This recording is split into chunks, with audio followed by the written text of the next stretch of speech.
Obviously, historic tax cuts passed on your watch, the president's watch. A lot of people said this couldn't be done. You brought the corporate tax rate down big time, also individual rates. There's talk about tax reform 2.0. Can you get that done? What is it? And can you get it done before the midterms? Well, the main idea behind tax cuts 2.0 is working with President Trump. We want to make these tax cuts permanent.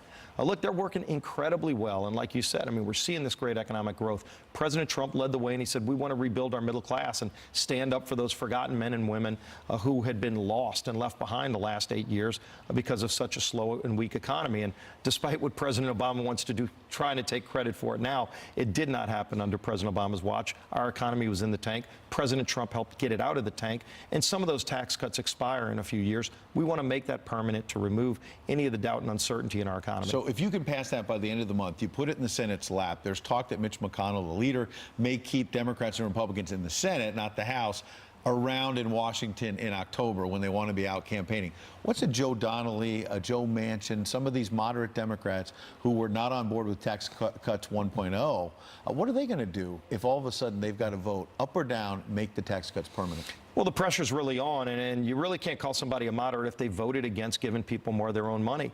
And look, these are principles that are not just Republican ideals. They've worked every time they've been tried. When Bill Clinton cut taxes, the economy got going. When President Trump cut taxes working with us, the economy got going again, and people are hiring workers. People are getting off the couch that had given up looking for work for years to become part of the American dream again. This is what we go to work for, is to help improve the lives of people, and we're seeing it happen.